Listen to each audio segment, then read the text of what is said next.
Dear children, good morning. We are discussing chapter second. Second chapter discuss कर रहे हैं. And as we all know that there are two parts in second chapter. Second chapter में दो part हैं.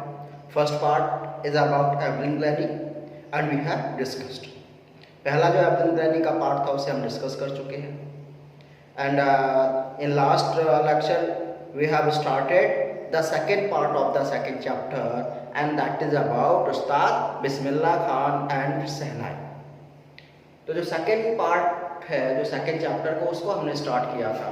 और as we all know, जैसा हम सब जानते हैं, that second part is about Ustad Bismillah Khan who has been considered as the we can say that the originator of the shehnai. Originator तो नहीं है, शुरुआत तो नहीं की है, but he was the one who brought shehnai on the classical stage. तो शहनाई कैसे शुरुआत हुई शहनाई की, उस्ताद बिस्मिल्लाह खान इसको कहाँ से कहाँ लेकर गए, ये सब हम इस चैप्टर में पढ़ रहे हैं. तो उस दिन क्या किया था, we have completed paragraph first paragraph पढ़ लिया था.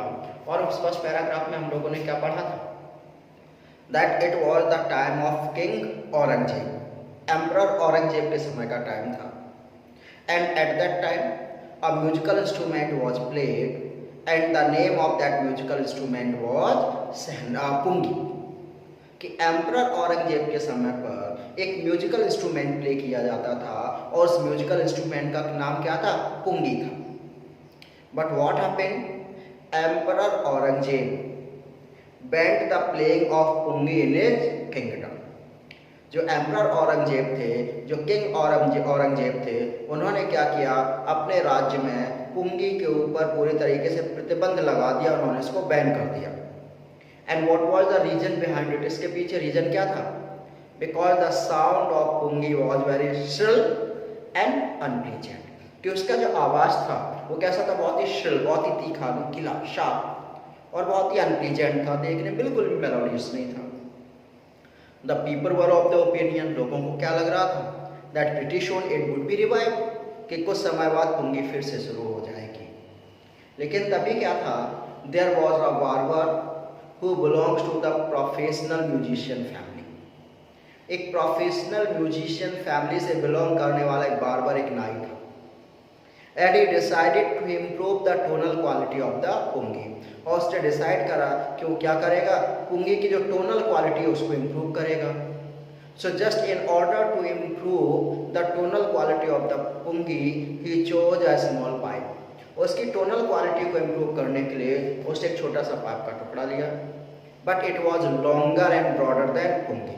लेकिन ये जो टुकड़ा था ये पुंगी के कंपैरिजन में लॉन्ग भी था और ब्रॉड भी था. And it was completely hollow, और अंदर से पूरी तरह से वो स्टेम कैसा था, खोखला था. तो लेने के बाद उसने क्या करा, he made 7 holes on its body. उसकी बॉडी पर 7 होल कर दिए. And when he played by opening and closing the holes, और जब उसने उन होल्स को ओपन और क्लोज करते हुए प्ले करना शुरू किया, so the sound which was produced by this musical instrument was very melodious. इस म्यूजिकल इंस्ट्रूमेंट से जो आवाज़ आई वो बहुत ही मेलोडियस थी, बहुत ही सुरीली थी. And he presented this in the royal court in front of the king Shah. और उसने इस म्यूजिकल इंस्ट्रूमेंट को कहाँ पर प्रेजेंट किया, किंग शाह के, जो किंग शाह थे उनके दरबार में प्ले किया, रिप्रेजेंट किया.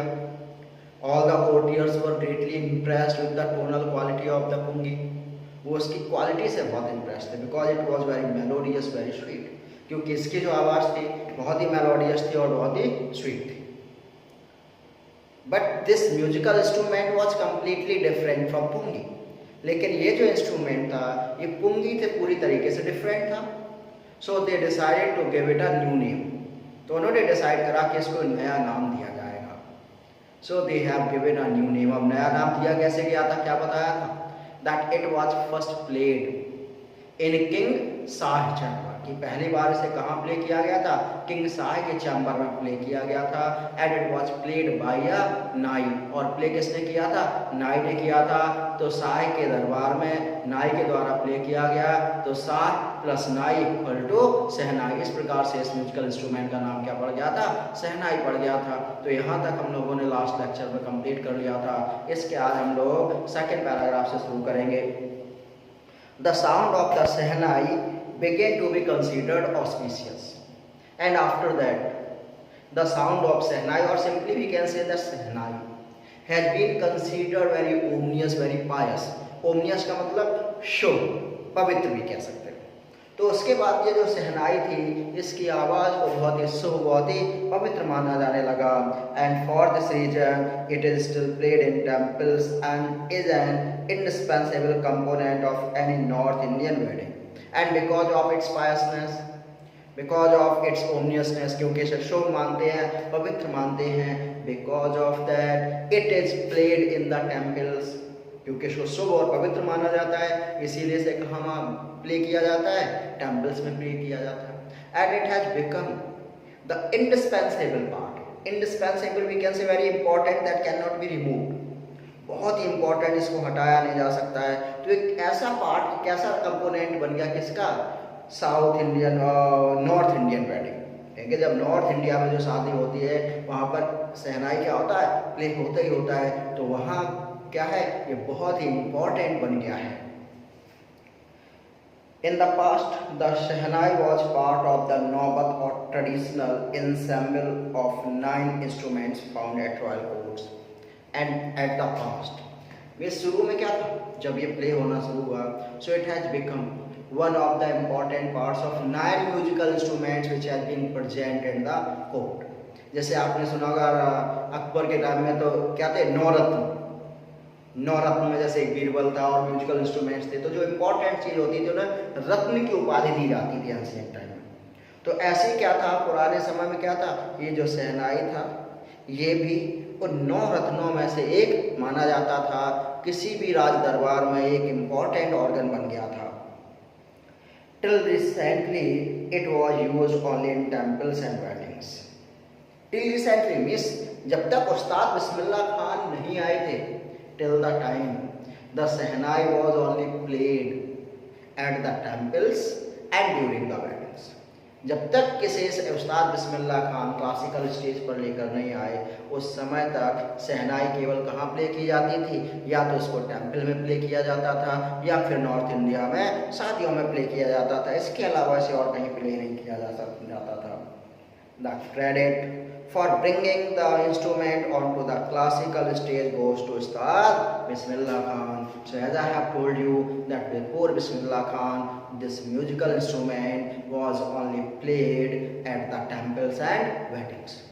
उस्ताद बिस्मिल्लाह खान से पहले इस म्यूजिकल इंस्ट्रूमेंट को केवल कहाँ प्ले किया जाता था, केवल इस शादियों में प्ले किया जाता था या मंदिरों में प्ले किया जाता था। But it is Ustad Bismillah Khan, but the credit goes to Ustad Bismillah Khan. लेकिन विश्वास उस्ताद बिस्मिल्लाह खान थे, उनको ही क्रेडिट जाता है। He brought shehnai on the classical stage from temples and weddings. शादियों से और मंदिर से निकाल के वो उसको कहाँ पर लेकर आए, एक स्टेज पर लेकर आए जहाँ पे सारे इंस्ट्रूमेंट प्ले किए जाते हैं। उन्होंने इसको स्टेज पर, क्लासिकल स्टेज पर लाके खड़ा कर दिया। अब नेक्स्ट पैराग्राफ में हम लोग ये पढ़ेंगे that how Ustad Bismillah Khan started learning सहनाई, कि उस्ताद बिस्मिल्लाह खान ने कैसे सहनाई सीखना शुरू किया, कहाँ से सीखा, कैसे सीखा, क्यों सीखा, वो सारी चीज़ें हम थर्ड पैराग्राफ में पढ़ेंगे। As a 5-year-old, Bismillah Khan played gilli danda near a pond in the ancient state of Dumrao in Bihar. So simply, Ustad Bismillah Khan belongs to Bihar. कहाँ से बिलोंग करते, बिहार से करते। He was born in a village and the name of the village was Dumraon Bihar. जो ancient state था बिहार में, डुमराव में, वहाँ पे रहते। And when he was 5 years old, और जब वो 5 साल के थे, तो उस समय अगर आप एंशियंट टाइम में जाए तो उस समय के खेल भी अलग होते थे। आजकल आप, मुझे नहीं लगता आप लोगों ने खेले, जैसे गिल्ली डंडा उस समय लोग खेलते थे। तो जब 5 साल के थे तो उस्ताद बिस्मिल्लाह खान भी क्या करते थे, उनका जो गांव था डुमराव बिहार में, वहाँ पर क्या था, एक तालाब के किनारे अपने फ्रेंड्स के साथ क्या खेलते थे, गिल्ली डंडा खेलते थे। तो जब उस्ताद बिस्मिल्लाह खान 5 साल के थे, वो भी नहीं जानते थे सहनाई क्या होता, वो भी सिंपली तालाब के किनारे अपने गाँव में गिल्ली डंडा खेला करते थे। He would regularly go to the nearby Bihari Ji temple to sing the Bhojpuri Chetha. But he use to sing from the childhood, बचपन से गाते थे। तो दिन में तो वो दोस्तों के साथ गिल्ली डंडा खेलते थे, but at evening and morning, क्योंकि आप देखे होंगे मंदिरों में क्या होता है, सुबह शाम आरती होती है, पूजा होती है, तो क्या करते थे, at every evening he use to come to Bihari ji temple. हर शाम को कहाँ पर आते थे, बिहारी जी टेम्पल पर आते थे। And there he use to sing Bhojpuri Chaita, क्योंकि बिहारी जो लैंग्वेज वहाँ भोजपुरी भी आती है, तो भोजपुरी में क्या गाते थे, एक प्रेयर गाते थे। उस प्रेयर को किस नाम से जाना जाता है, चाहता के नाम से जाना जाता है। So when he was only 5 years old, जब ये केवल 5 साल के थे, so during the day he used to play gilli danda along with his friends. दिन में तो अपने दोस्तों के साथ गिल्ली डंडा खेलते थे। And at evening he used to come to Bihari ji temple, और शाम को कहाँ आते थे, बिहारी जी टेम्पल पर आते थे, और आकर क्या करते थे, he used to sing Bhojpuri Chaita, और वहाँ पर भोजपुरी चाहता गाया करते थे।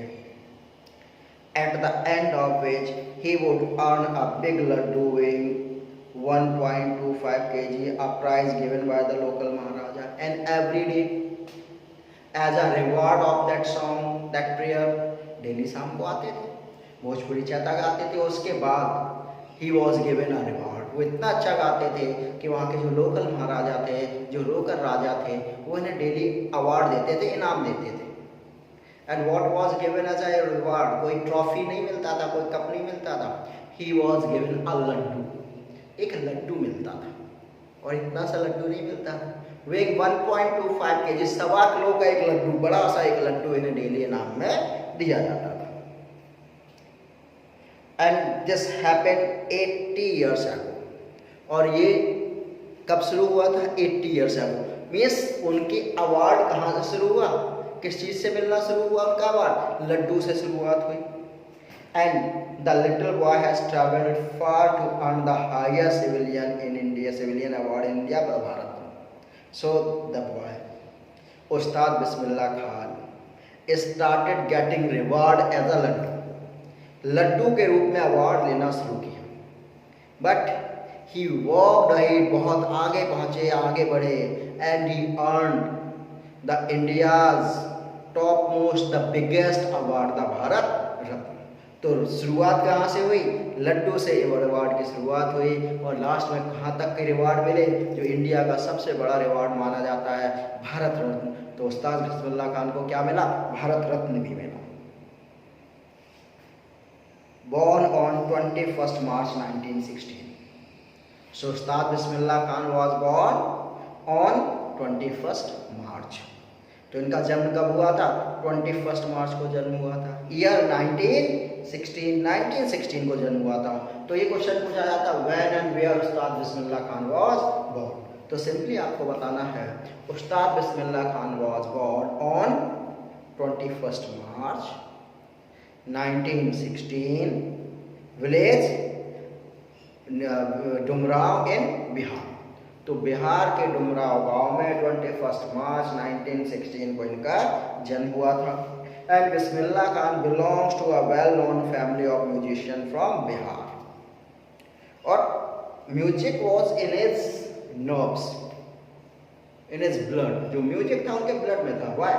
Because he belongs to the well known musician family of Bihar, क्योंकि ये बिहार के बहुत ही फेमस म्यूजिशियन फैमिली थी, उस फैमिली से ये बिलोंग करते थे। His grandfather Rasool Bakhsh Khan, and what was the name of his grandfather, इनके दादाजी का नाम क्या था, रसूल बख्श खान इनके दादाजी का नाम था। Was the shehnai Nawaz of the Bhojpuri king court. तो शहनाई ये नहीं कि पहली बार इनके फैमिली में उस्ताद बिस्मिल्लाह खान ने शुरू किया, लेकिन फिर उस्ताद बिस्मिल्लाह खान को क्यों माना जाता है, क्योंकि ये शहनाई को कहाँ लेकर आए, क्लासिकल स्टेज पर लेकर आए, इसलिए शहनाई को हम उस्ताद बिस्मिल्लाह खान के नाम से जानते हैं। सो इनके जो दादाजी ग्रैंडफादर थे Rasool Bakhsh Khan, he also used to play shehnai. So he was a shehnai nawaz at the Bhojpuri king court. एक भोजपुरी के राजा थे, उन राजा के दरबार में इनके जो दादाजी थे वो क्या थे, शहनाई नवाज थे। Mean simply his grandfather Rasool Bakhsh Khan used to play shehnai in a Bhojpuri king's court. एक भोजपुरी राजा थे, उनके दरबार में इनके जो दादाजी थे वो शहनाई प्ले करते थे, और इनको वहाँ पर कौन सी पदवी मिली हुई थी, कौन सी पोस्ट मिली हुई थी, इनको वहाँ पर शहनाई नवाज के नाम से जाना जाता था। हिज फादर पैगंबर बख्श, तो ग्रैंडफादर कौन थे? Rasool Bakhsh Khan. Name of his father Paigambar Bakhsh. And other paternal ancestors. Paternal ancestors से मतलब पैटर्नल एंसेस्टर्स और maternal ancestors. Paternal belongs to father's family, maternal belongs to mother's family. तो इनके जो फादर थे पैगंबर बख्श और इनके जो दूसरे पैटर्नल एंसेस्टर थे, इनके फादर के फैमिली के जो लोग भी थे, were also great shehnai player. So not only his grandfather Rasul Baksh Khan was the Sahnai player, but his father and his paternal ancestors were also great Sahnai player. वो सब के सब बहुत ही अच्छे सहनाई प्लेयर थे, सब के सब सहनाई प्ले करते थे। The young boy took music to early in life. और ऐसा होता है when a child saw whatever at his home, जो बच्चा शुरू से जो भी अपने घर में देखता है तो वो चीज़ें बहुत जल्दी सीख जाता है। So the same thing happened with Ustad Bismillah Khan. He had taken music very early in his life.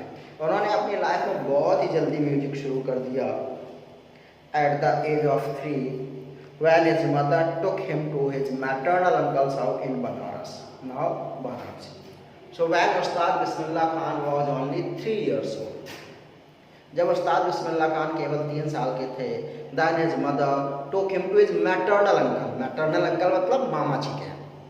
So when he was 3 years old, जब वो केवल 3 साल के थे तो इनकी मदर इनको इनके मैटर्नल अंकल यानी मामा जी के घर लेकर आई। कहाँ? In Banaras, which is now known as Varanasi.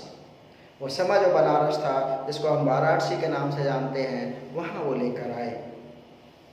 Bismillah was fascinated watching his uncle practice the Sahnai, and his maternal uncle also used to play Sahnai.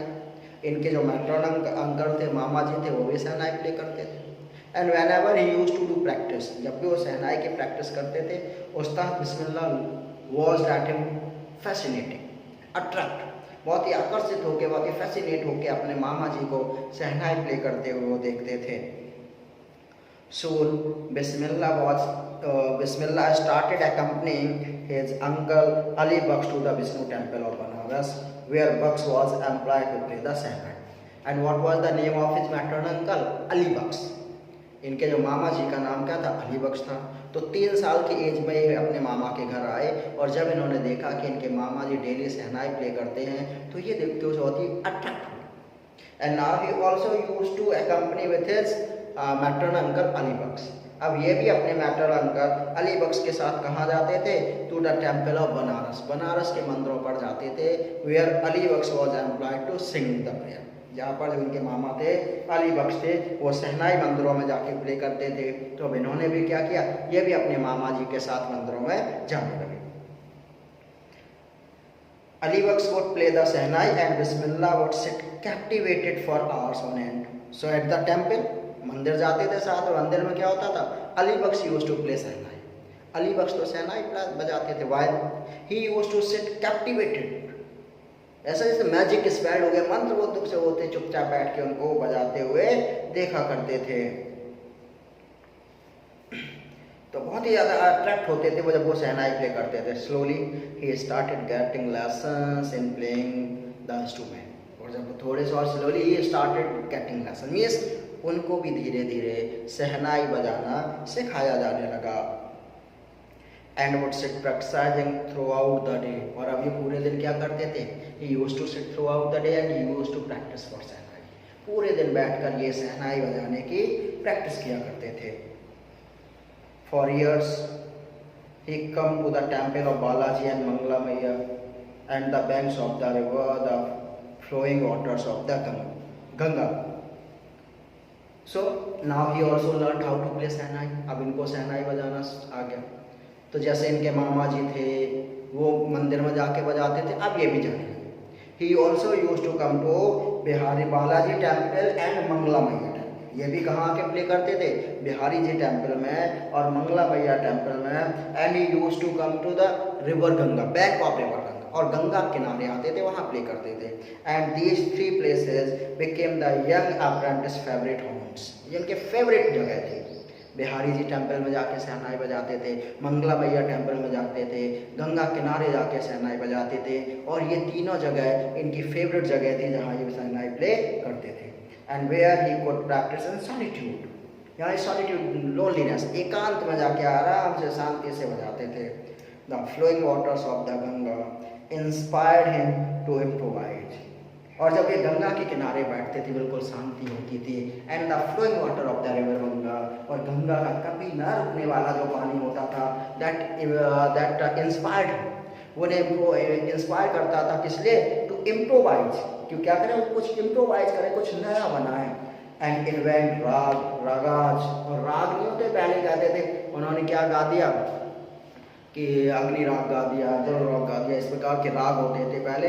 तो कहा जाता है कि जले वाले तानसेन जी थे, वो जो राग गाते थे तो पानी बरसने लगता था, आग लग जाती थी, तो ऐसी राग को इन्होंने गाना शुरू किया। That were earlier considered to be beyond of the range of shehnai, और ये जो राग थे, ये started playing that raga with the shehnai, उन्होंने शहनाई के थ्रू गाना शुरू करा, और ये माना जाता है कि पहले ये शहनाई के रेंज से बहुत ही दूर माने जाते थे। तो आज हम लोगों ने पढ़ा कि किस प्रकार से शहनाई का नाम शहनाई पड़ा, क्यों पड़ा। उसके बाद हम लोगों ने पढ़ा कि in the beginning what was, where was the shehnai played, शुरू में कहाँ प्ले की जाती थी, अब कहाँ प्ले करी जा रही है। And who was the responsible, इसको कौन लेकर आया। फिर उस्ताद बिस्मिल्लाह खान के बारे में कि वो कहाँ पैदा हुए, कब पैदा हुए, उनके पेरेंट्स क्या करते थे, कैसे उन्होंने शहनाई प्ले करी, कैसे उन्होंने सीखी, ये सारी चीज़ें आज हम लोग यहाँ तक डिस्कस कर चुके हैं। इसके बाद हम लोग कल करेंगे। अब आप लोग क्या करिएगा, आप लोग इसमें से कुछ क्वेश्चंस कर लेंगे। जैसे पहला क्वेश्चन है, why did Aurangzeb ban the playing of the pungi, ये सब कर लेंगे। Because its sound was very unpleasant and still. How is the shehnai different from a pungi, ये भी आप कर सकते हैं कि जो पुंगी से कैसे डिफरेंट थी, तो क्या थी, it was longer and broader than pungi, it had 7 notes. वो पूरा जो हम लोग कर चुके हैं वो लिखना है। फिर where was the shehnai played traditionally, तो ट्रेडिशनली ये कहाँ प्ले की जाती थी, shehnai was played traditionally in the temples and marriage, वहाँ पे था। How did Bismillah Khan change this, Bismillah ने चेंज कैसे किया, he brought it on the classical stage, वहाँ से लेकर उसको कहाँ लेकर आए, क्लासिकल स्टेज पर आए। इस प्रकार से उन्होंने चेंज कर दिया। तो ये 3 क्वेश्चन आंसर्स हैं जिनको आप क्या करिएगा, लिख लीजिएगा और याद कर लीजिएगा। इसके बाद हम लोग कल डिस्कस करेंगे। Thank you.